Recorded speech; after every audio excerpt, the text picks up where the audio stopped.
नमस्कार, मैं हूं प्रशांत भारद्वाज और आप देख रहे हैं news room post. Delhi NCR के पॉश इलाकों में अपना घर भला किसका सपना नहीं होता, लेकिन यह बिल्कुल आसान भी नहीं होता। नोएडा, ग्रेटर नोएडा में तो सालों तक लड़ाई लड़ने के बाद भी कई बार होम बायर्स को फ्लैट का पोजीशन नहीं मिलता और दोनों ही शहरों में यह बहुत बड़ी समस्या भी रही है। लेकिन योगी सरकार ने जो फैसला मंगलवार को लिया, उसके बाद नोएडा के लाखों घर खरीदारों की राह और ज्यादा आसान होने वाली है।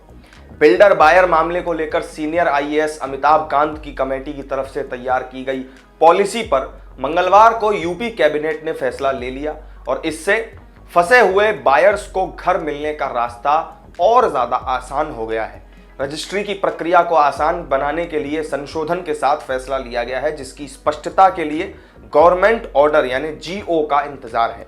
नोएडा, ग्रेटर नोएडा में करीब 1.5 लाख होम बायर्स को अभी फिलहाल रजिस्ट्री का इंतजार है। बिल्डर बायर मामले को लेकर करीब 6 महीने पहले अमिताभ कांत कमेटी की तरफ से पॉलिसी तैयार की गई थी।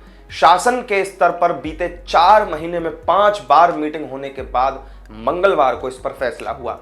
कैबिनेट की मंजूरी के बाद की गई जो प्रेस कॉन्फ्रेंस की गई, उसमें यह बताया गया कि फ्लैट की रजिस्ट्री आसान करने और खरीदारों को घर मिलने के लिए बिल्डरों को 2 साल के जीरो पीरियड में सशर्त ब्याज माफी दी गई है। वहीं रजिस्ट्री को लेकर मंगलवार को कोई लिखित बयान सामने नहीं आया।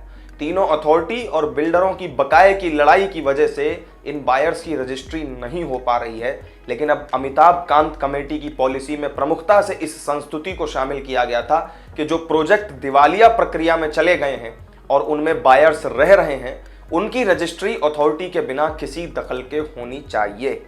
तीनों अथॉरिटियों में बिल्डरों से अपना बकाया पैसा लेने के लिए दूसरा रास्ता निकाल लें, लेकिन बायर्स की रजिस्ट्री ना रोकें, क्योंकि इससे स्टेट को रेवेन्यू भी मिलेगा।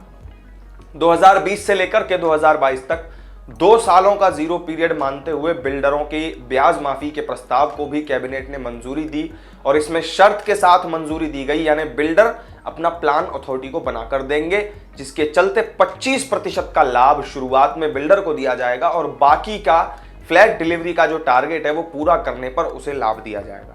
यूपी कैबिनेट के फैसले का असर नोएडा अथॉरिटी एरिया के 56 ग्रुप हाउसिंग प्रोजेक्ट्स पर पड़ेगा, जिनमें 31,700 फ्लैट्स हैं, जिनकी रजिस्ट्री, पोजीशन और निर्माण का रास्ता साफ होगा। कैबिनेट नोट आने के बाद में अथॉरिटी फैसले को लागू करने की रूपरेखा तैयार करेगी और इसके लिए पहले बोर्ड बैठक में प्रस्ताव पास किया जाएगा।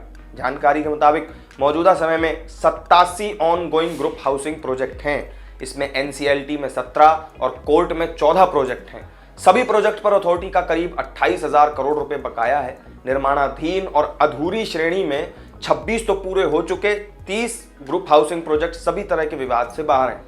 इसमें अधूरे 26 प्रोजेक्ट्स में से 25,000 फ्लैट बनने हैं। वहीं पूरे हो चुके 30 ग्रुप हाउसिंग प्रोजेक्ट में 6,700 फ्लैट्स की रजिस्ट्री नहीं हुई है। इन प्रोजेक्ट्स में नोएडा अथॉरिटी के 7,800 करोड़ रुपए बकाया हैं।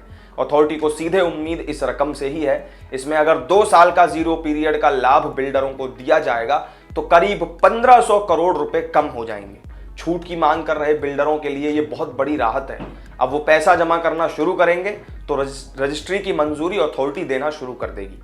ग्रेटर नोएडा अथॉरिटी में कुल 191 प्रोजेक्ट्स रजिस्टर्ड हैं, जिनमें 97 प्रोजेक्ट अधूरे हैं और उनमें 1,28,671 बायर्स घर मिलने का इंतजार कर रहे हैं। सालों से बैंकों का वो लोग ब्याज दे रहे हैं। वहीं ग्रेटर नोएडा अथॉरिटी में पंजीकृत कुल प्रोजेक्ट्स में से 21 प्रोजेक्ट इस समय दिवालिया प्रक्रिया में चल रहे हैं, जबकि यमुना अथॉरिटी में ग्रुप हाउसिंग के कुल 13 प्रोजेक्ट्स हैं और सब के सब अधूरे हैं। इनमें 24,390 फ्लैट हैं, जिसमें 11,670 फ्लैटों का पोजीशन हो चुका है और बाकी के जो बायर्स हैं वो अभी भी लगातार संघर्ष कर ही रहे हैं। तो इस वीडियो में मेरे साथ फिलहाल इतना ही। योगी कैबिनेट का ये फैसला किस तरीके से नोएडा के होम बायर्स की किस्मत पलटने वाला है, आपका क्या मानना है, कमेंट करके जरूर बताएं। वीडियो अगर अच्छी लगी हो तो लाइक और शेयर कर दें और चैनल को सब्सक्राइब करना ना भूलें। फिर मिलेंगे एक नई वीडियो में नई जानकारी के साथ। तब तक के लिए दीजिए इजाजत। नमस्कार।